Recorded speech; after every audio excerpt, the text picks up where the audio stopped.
News India देख रहे हैं आप, स्वागत है आप सभी का। मैं हूं आपके साथ नितीशा बंसल।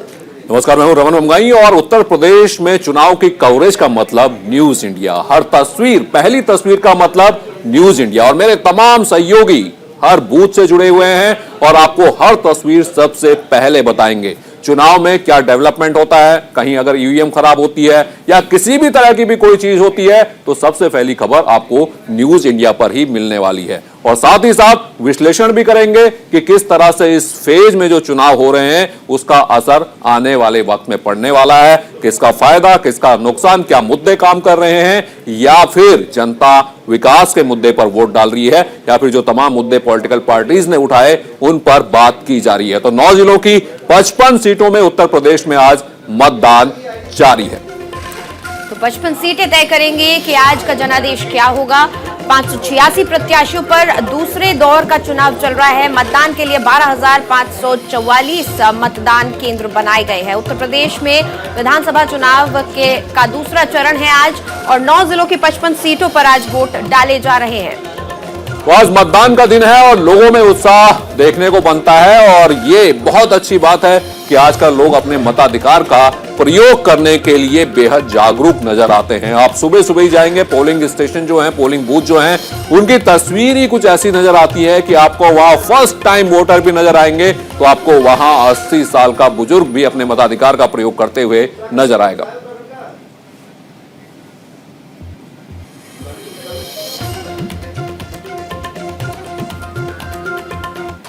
तो हमारे तमाम सहयोगी हमारे साथ जुड़े हुए हैं और आपको तमाम तस्वीरें वो दिखाएंगे। और सबसे पहले जिस तरह से हम आपको बता रहे हैं कि आपको अगर चुनाव की कोई भी खबर लेनी है, कोई भी अपडेट लेनी है तो आप न्यूज इंडिया पर सबसे पहले तस्वीरें आपको पास आएंगी और एकदम सटीक विश्लेषण भी आपको मिलेगा कि किस तरह से ये चुनाव आगे बढ़ रहा है। मेरे दो सहयोगी जुड़े हुए हैं, रागनी बरेली से और शेखर रामपुर से हमारे साथ जुड़े हुए हैं।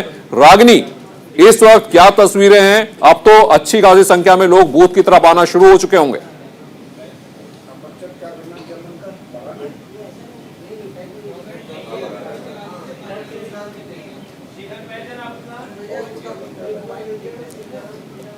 लगता है रागनी से संपर्क नहीं हो पा रहा है। शेखर का रुख करते हैं। शेखर रामपुर से मौजूद है। तो शेखर, लगातार हम बात कर रहे थे रामपुर की और रामपुर बेहद महत्वपूर्ण यहाँ पर सीट है, सबकी नजर उस सीट के ऊपर है। हमारे जो स्थानीय सहयोगी हैं उनसे भी आपने बात करवाई। तो यहां पर बीजेपी का जो कैंडिडेट है उन्हें आजम खान के खिलाफ खड़े होने के लिए टिकट का जो तोहफा है वो तो दे दिया गया है, लेकिन लड़ाई इतनी आसान तो नहीं होगी उनकी वहां।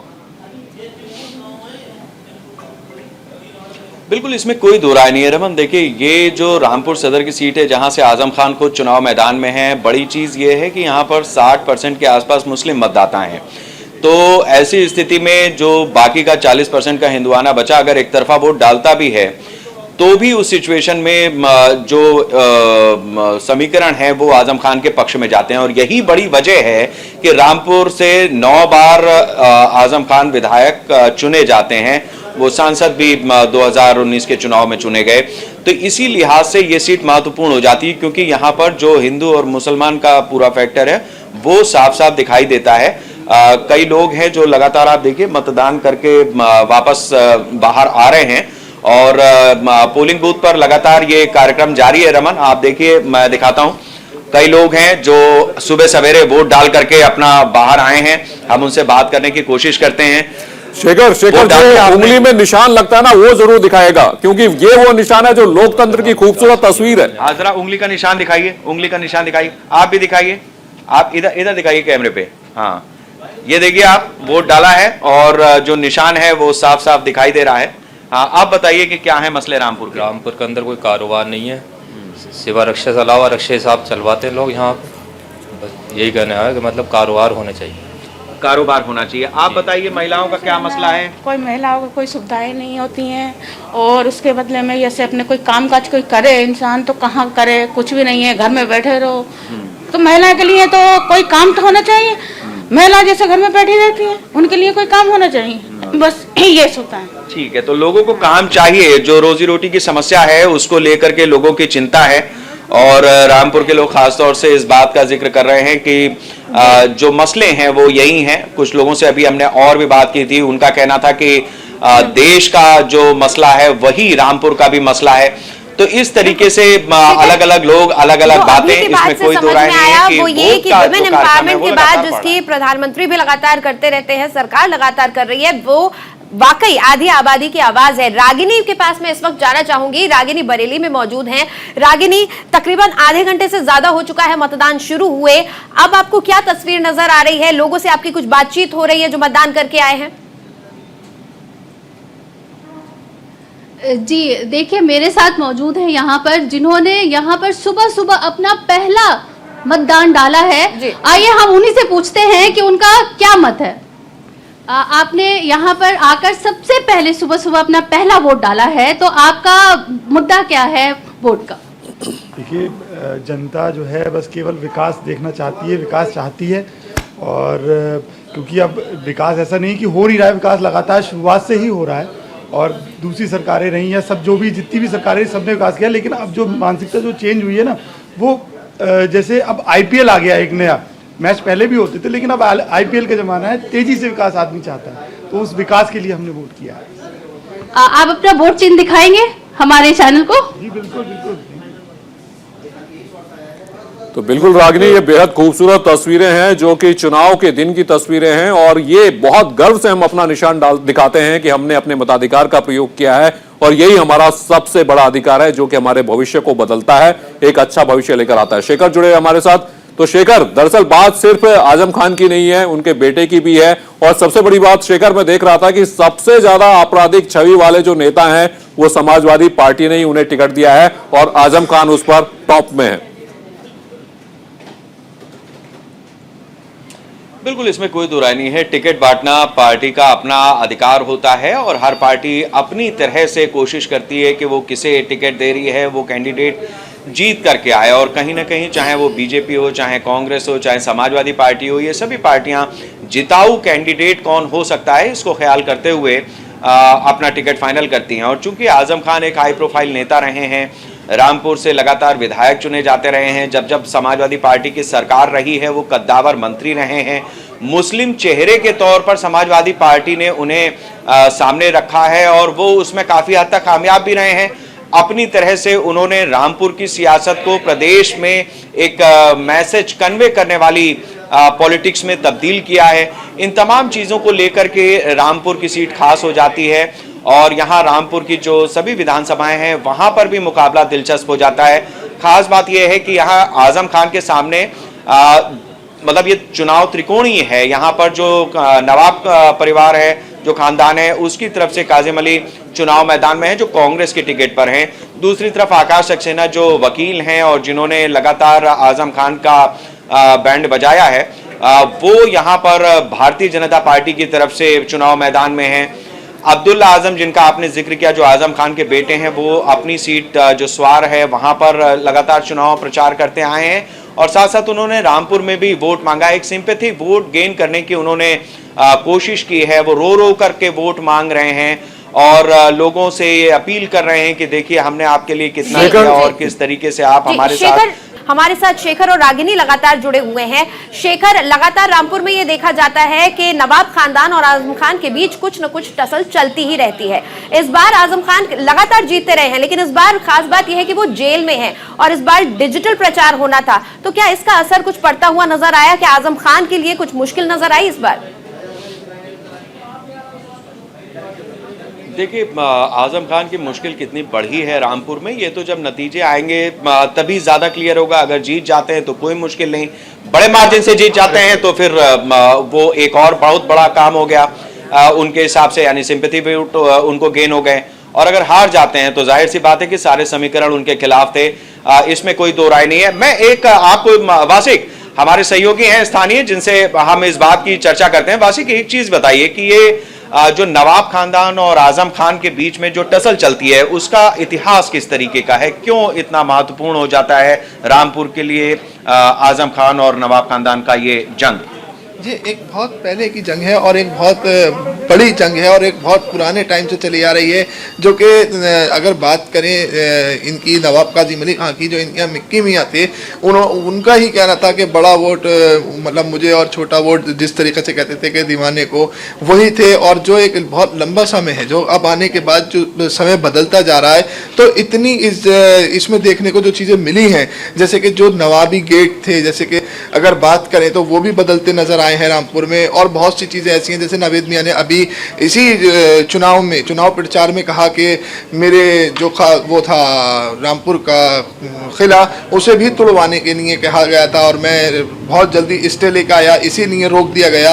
ये एक बहुत लंबी टक्कर है, जो कि अगर अब बात करें तो ये सियासी भी है और ये अपनी मतभेदी भी है। क्या है, अब ये आजम खां जो है उनकी और नवाब परिवार की एक बहुत खास चीज़ मानी जाती है। अगर रामपुर का जब जिक्र आता है तो ऐसा तो हो ही नहीं सकता कि नवाबों का जिक्र ना हो, और दूसरी तरफ ऐसा भी ना हो सकता कि कद्दावर नेता आजम खां जो रामपुर का अच्छा, ये जो जंग है। चलिए, मेरे तमाम सहयोगी उत्तर प्रदेश से भी जुड़े हुए हैं और जैसा कि हमने कहा कि चुनाव में उत्तराखंड में भी आज 70 विधानसभा में चुनाव होना है, तो हर तस्वीर हम आपको सबसे पहले दिखाएंगे। तो अब सीधा रुख करते हैं उत्तराखंड का, हरिद्वार चलते हैं जहां संजय पुंडीर हमारे साथ जुड़े हुए हैं। संजय, आप जिस मतदान केंद्र में हैं वहां की क्या तस्वीरें हैं? उत्तराखंड की पहली तस्वीरें हम अपने दर्शकों को दिखाते हैं।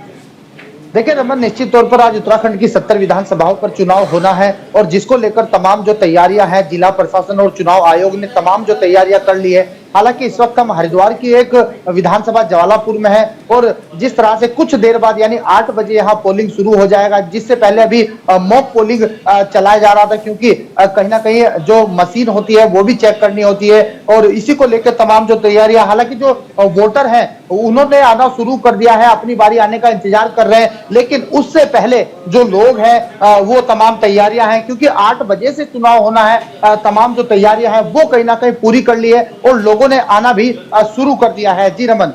संजय, क्या आप बात कर पाएंगे किस तरह के मुद्दों को लेकर लोग यहाँ पर जमा होना शुरू हुए हैं, अगर आपके आसपास कुछ मतदाता हैं तो? बिल्कुल रमन, जिस तरह से आपको बता दूं, अभी जो लोग हैं वो बूथ सेंटर के अंदर नहीं आए हैं, क्योंकि अभी जो प्रोटोकॉल है उसी को लेकर तैयारियां चल रही है। मशीन को चेक किया जा रहा है, कोई कमी तो नहीं है। तमाम जो अधिकारी हैं वो लगातार यहाँ बने हुए हैं। इस वक्त हम पोलिंग बूथ पर मौजूद हैं। आप देख सकते हैं कि जो लोग हैं, जो वोटर हैं, वो कहीं ना कहीं बाहर है और जो अधिकारी हैं वो मशीन चेक करने में लगे हैं। आप देख सकते हैं कि किस तरह से मशीन को चेक करें। हालांकि कोरोना काल के चलते यहाँ पर गोल घेरे बनाए हैं, क्योंकि सोशल डिस्टेंस भी रखना बहुत अनिवार्य है, लोगों की जान बचाना बहुत अनिवार्य है, क्योंकि एक बड़ी चुनौती माना जा रहा है चुनाव को लेकर। लेकिन आप मेरे पीछे देख सकते हैं, यहाँ पे सुरक्षा के मद्देनजर पुलिस बल तैनात किया गया है, कोई भी किसी तरह की चूक ना हो, इसी को लेकर तमाम जो अधिकारी हैं वो चौक चौराहों पर तैनात है और अन्य राज्यों से भी यहाँ पुलिस बल मंगाया गया है। जी रमन। बिल्कुल। देखिए संजय, इस बार हरिद्वार कोरोना से भी बहुत बुरी तरह से पीड़ित था, तो क्या ऐसा लग रहा है कोरोना के चलते कुछ प्रभाव चुनाव पर भी पड़ा है? मतदाता घर से कम निकल रहे हैं, क्या कुछ आपको लग रहा है? अब बिल्कुल, जिस तरह से अगर 2017 की बात की जाए तो उत्तराखंड में करीब 65% मतदान हुआ था, लेकिन इस बार एक बड़ी चुनौती है, कोरोना काल भी है। ऐसे में लोग घर से बाहर निकलने से कतराते हैं और लोगों को वोट भी डालना है। जैसे कि आपने देखा है कि बीते दिनों से लगातार जिला अधिकारी विनय शंकर पांडे तमाम जो क्षेत्र में जाकर लोगों से अपील कर रहे थे कि आप अपने मत का प्रयोग करें, क्योंकि लोकतंत्र का महापर्व होता है, इसमें सभी को भाग लेना बहुत महत्वपूर्ण होता है, क्योंकि ज्यादा से ज्यादा पोलिंग हो, इसी पर सबकी निगाहें टिकी हुई है। आपने देखा है कि प्रत्याशी भी कहीं ना कहीं अपने मत के प्रयोग करने के लिए तमाम जनता से अपील कर रहे हैं कि, और जो अधिकारी हैं वो भी लगातार जनता से कह रहे हैं कि आप घरों से बाहर निकले और इस लोकतंत्र के महापर्व में भाग ले। जी बिल्कुल संजय, और रुक करते हैं देहरादून का, जहां हमारे सहयोगी रोहित मतदान केंद्र के बाहर खड़े हैं और तमाम तस्वीरें जैसा कि हमने आपको वादा किया है हर जगह से सबसे पहले आपको दिखाएंगे, तमाम बातचीत भी होंगी। रोहित, जहां आप खड़े हैं वहां की क्या तस्वीर है देहरादून में? बिल्कुल रमन, लोकतंत्र का महापर्व आज चुनाव है और इसको लेकर जनता बेहद उत्साहित है। इस समय हम देहरादून के पौष इलाके रेसकोर्स के बन्नू स्कूल में है, जहां पर मतदान केंद्र बनाया गया है और सुबह 6 बजे से ही जो पोलिंग पार्टियां हैं उन्होंने अपना काम शुरू कर दिया था। वो जो पीठासीन अधिकारी हैं ईवीएम चेक कर रहे हैं और जो वीवीपैट मशीनें हैं उसको जांच रहे हैं। तमाम जो कागज पत्तर है, मतदाता सूची है, उसको गहनता से जांचा परखा जा रहा है। और इस समय जहां पर मैं मौजूद हूं 8 बजे से अभी पोलिंग स्टार्ट हो जाएगी और जनता पहुंच चुकी है। और कोविड प्रोटोकॉल को ध्यान में रखते हुए गोल गोल निशान बनाए गए हैं ताकि रोहित एक बात थोड़ा सा साफ करना चाहेंगे, क्या उत्तराखंड में जो वोटिंग टाइम है वो थोड़ा अलग है? 8 बजे से शुरू है।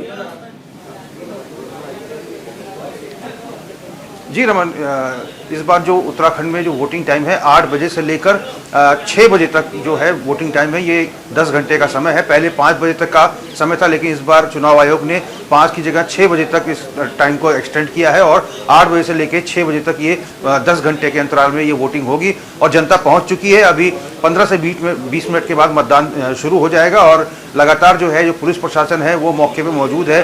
किसी भी प्रकार की अभी अप्रिय घटना ना हो, इससे निपटने के लिए ग्राउंड के बाहर जहां पे मतदान केंद्र है वहां पीएससी की फोर्स तैनात है, पैरामिलिट्री फोर्स तैनात है और लगातार जो है तमाम चीज़ों की निगरानी की जा रही है। इस बार जो है कुछ बदलाव जो है चुनाव आयोग के द्वारा किया गया है। मतदान केंद्रों पर सीसीटीवी कैमरे लगाए गए हैं और जो चुनाव आयोग है देहरादून के सभी पोलिंग बूथ की मॉनिटरिंग जो है चुनाव आयोग जो अपना जो उसका आईटी सेल है वहां पर सीसीटीवी कैमरे के जरिए जो है पूरी मॉनिटरिंग कर रहा है कि किसी भी प्रकार की कोई अप्रिय घटना ना हो।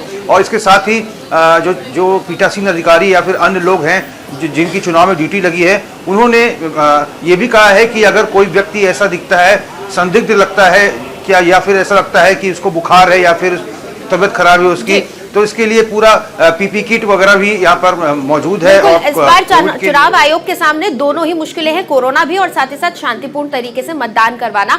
शेखर के पास हम एक बार फिर चलेंगे, रामपुर में मौजूद है शेखर। रामपुर में अब तक ये तय माना जाता था कि आजम खान ही आएंगे, लेकिन इस बार क्योंकि हम देख रहे हैं कि त्रिकोणीय हो गया है मुकाबला, तो जनता का क्या नजरिया नजर आ रहा है? क्या जनता कुछ एक वाइडर विजन के साथ मतदान करने के लिए पहुंची हुई है? आपको ऐसा लग रहा है बातचीत करके? देखिए, इसमें कोई दो राय नहीं है। जैसे सुबह जो लोग मतदान करने आए थे, जब हम लोग दूसरे संवाददाताओं के पास आप लोग थे तो हमने कई लोगों से बात की। आप उसको आगे दिखाएंगे तो लोगों को पता भी चलेगा। लोगों ने कहा कि देखिए, जो देश का मुद्दा है वो रामपुर का भी मुद्दा है। उन्होंने कहा हम विकास के नाम पर वोट दे रहे हैं। उन्होंने कहा कि बेरोजगारी जो है वो कोई इस चुनाव का मसला नहीं है, वो हर चुनाव का मसला रहती है। जब हम युवा थे हमें भी नौकरी की ज़रूरत थी, आज हमारा बेटा जब बड़ा हुआ है तो हमें अब उसको नौकरी की ज़रूरत है। तो इस तरीके से उनकी एक दलील थी कि बेरोजगारी जो है वो कोई समस्या नहीं है, ये एक परिपाटी सी है। जैसे हम पैदा होते हैं, मरते हैं, उसी तरीके से आदमी रोजगार के लिए, नौकरी के लिए अपनी जद्दोजहद करता है। वो एक सिस्टम है और उसको निभाना पड़ता है, वो जरूरी है। इसी तरीके से जो महंगाई की बात है उस पे भी लोगों का ये कहना था कि महंगाई पहले क्या दाम थे, आज क्या दाम है और आने वाले कल में क्या दाम होंगे, ये सबको पता है। तो ऐसे अलग अलग मुद्दों पर लोगों की अपनी प्रतिक्रिया। मैंने कुछ लोगों से जब हम रामपुर आ रहे थे तो उन्होंने दिलचस्प था कि जो ग्रामीण क्षेत्र है वहां से जो लोगों का रिएक्शन था वो और भी ज्यादा दिलचस्प था। हमने पूछा कि आप बताइए कि किस तरीके का माहौल है, क्या मुद्दे हैं रामपुर के ग्रामीण इलाकों के। तो उनका कहना था कि देखिए, पहले यहाँ पर लोग जो हैं वो गाय भैंसे हमारे घर से खोल ले जाते थे। कहने लगे गांव की बात, आप जंगल की बात छोड़ दीजिए, गांव जहां लोगों के घर हैं उनके वहां से गाय भैंसे खुल जाती थी। तो उन चीजों पर रोकथाम लगी है और जो महिलाओं की सुरक्षा थी उस पर उन्होंने कहा कि काफी बेहतर काम हुआ है। तो इस तरीके से लोगों का अपना अपना रिएक्शन था। दूसरा, आजम खान जब खुद मंत्री थे उनकी भैंस चोरी हो गई थी, तो ये मसला तो रहा है। अब एक मंत्री के घर से, वो भी रामपुर जैसे इलाके से, और वो भी समाजवादी पार्टी की सरकार में आजम खान मंत्री, उनकी भैंस चोरी हो जाए तो आप समझ सकते हैं कि रामपुर इस मामले में जो जानवर चोरी की बात आई थी वो काफी गंभीर रही होगी। और उसके बाद उत्तर प्रदेश पुलिस ने उस भैंस को ढूंढा और वापस किया आजम खान को, तो ये समझा जा सकता है। लेकिन फिलहाल बिल्कुल शेखर, वो भैंस आजम खान की थी तो पुलिस ने तुरंत ढूंढ ली। लेकिन उम्मीद करते हैं जो बाकी किसान, और ये मजाक की बात नहीं है शेखर, हम लोग अच्छी तरह से जानते हैं एक भैंस बहुत कीमती होती है किसान के लिए, बहुत रमन ऐसा होता है। रमन एक चीज और भी है।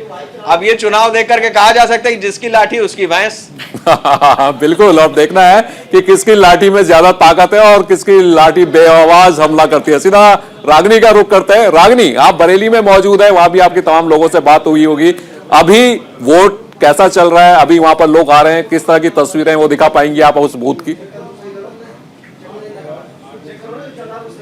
जी, जो ये लोकतंत्र का महापर्व है, यहाँ पे लोग बहुत ही उत्साह से मना रहे हैं। आप देख सकते हैं जो पीछे की भीड़ है वो किस तरह से बढ़ती जा रही है और लगातार लोग अपना वोट देने के लिए घरों से निकल रहे हैं, बाहर आ रहे हैं और यहाँ पर भीड़ लगातार बढ़ रही है। और हमारे साथ हमारे स्थानीय संवाददाता भी हैं। आइए हम उनसे भी जानते हैं कि किस तरह से यहाँ पर लोग निकलकर लोकतंत्र का महापर्व मना रहे हैं। सबसे पहले तो धन्यवाद रागिनी जी। और ये आपको मैं बता दूं कि इसमें हम बरेली क्षेत्र में खड़े हुए हैं। बरेली की 9 विधानसभा सीट है यहाँ पर और मैं यहाँ पर इस समय 125 कैंट क्षेत्र लगता है ये। यहाँ पर 2 लोगों में देखा जाए तो एक तरीके से आपसी जंग है। जो यहाँ पर सुप्रिया आर्यन है इस समय, ये कांग्रेस को छोड़कर अभी सपा में ज्वाइन हुई है, तो इनकी वर्चस्व की अपनी लड़ाई है। दूसरा बीजेपी से यहाँ पर संजीव अग्रवाल जी हैं, लोग उनको भी चाह रहे हैं क्योंकि बीजेपी है। लेकिन यहाँ पर एरन परिवार का जोर ज़्यादा दिखाई दे रहा है क्योंकि एरन परिवार शुरू से काफ़ी समय से कांग्रेस से जुड़े हुए हैं और मंजे हुए नेता हैं। वो लोग उनको भी पसंद कर रहे हैं।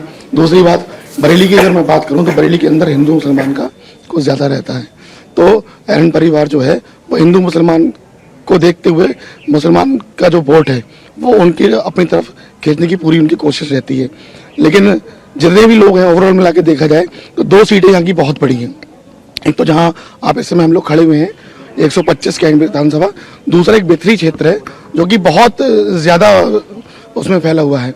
और अभी आप देखिए कि लोग अभी समय सर्दी का समय है, लोग रजाइयाँ छोड़ नहीं पा रहे हैं, तो धीरे धीरे लोग अभी आना शुरू हो रहे हैं। और अभी आप देखिए सर, इस समय हमारे यहाँ के सेक्टर मजिस्ट्रेट साहब हैं। सर मैं सर से कहूँगा कि एक बार आपकी बात हमारे साथ यहाँ के सेक्टर मजिस्ट्रेट साहब भी जुड़ गए हैं, तो हम उनसे जानते हैं कि सुरक्षा के कितने पुख्ता इंतजाम है और ये जो वोट का चुनावी मैदान जो चल रहा है, जो यहाँ पे वोट चल रही है, वो कितनी ज्यादा सुरक्षा के बीच चल रही है। बहुत बहुत स्वागत है आपका। यहाँ पे चुनाव चल रहा है और सारी जिम्मेदारी आपको दी गई है, तो जो सुरक्षा के इंतजाम है और जो वोटिंग का काम शुरू हुआ है, यहाँ के सारे इंतजाम के बारे में आप थोड़ा समझ जाए। हमारे पास पूर्ण सुरक्षा बल है और समय से हमारे यहाँ वोटिंग स्टार्ट हो गई है। शांतिपूर्वक यहाँ मतदान चल रहा है और मॉक पोल उससे पहले हमने करा चुके हैं। सब कुछ शांतिपूर्वक चल रहा है जी। यहाँ पे मतदान बिल्कुल शांतिपूर्वक चल रहा है। और चुनाव आयोग की कोशिश यही होती है कि फ्री एंड फेयर इलेक्शन यहाँ पर करवाया जाए, यानी सुरक्षित और निष्पक्ष चुनाव होना चाहिए और यही लोकतंत्र की खूबसूरती होती है। और सीधा एक बार फिर से उत्तराखंड का रुख करते हैं। हरिद्वार में मेरे सहयोगी संजय पुंडीर मौजूद है। तो संजय, इस बार का चुनाव बेहद दिलचस्प होने वाला है उत्तराखंड में, क्योंकि अगर इतिहास की बात करें तो एक बार बीजेपी, एक बार कांग्रेस से उत्तराखंड का इतिहास रहा है, लेकिन इस बार पूरी ताकत पार्टी ने झोंकी है, खासकर बीजेपी ने, कि यह इतिहास बदला जाए।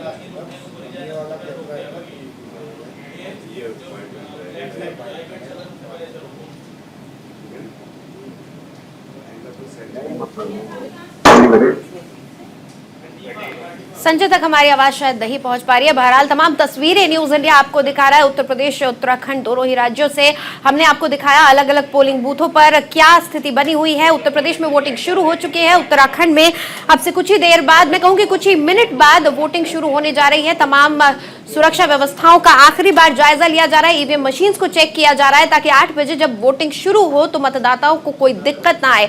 लेकिन उससे पहले भी हम तमाम तस्वीरें आप तक पहुंचा रहे हैं, चाहे बात उत्तर प्रदेश की हो चाहे उत्तराखंड की हो। न्यूज इंडिया पर मतदान से जुड़ी हर एक खबर सबसे पहले न्यूज इंडिया पर आप देखेंगे आज। तो चलिए, मेरे तमाम सहयोगी ग्राउंड जीरो पर मौजूद रहेंगे और पल पल बदलती जो खबरें हैं, पल पल जो चुनावी खबरें हैं, जो मतदान की खबरें हैं, सबसे पहले आपको देखने को मिलेंगी न्यूज इंडिया पर और साथ ही साथ हम विश्लेषण भी करते रहेंगे।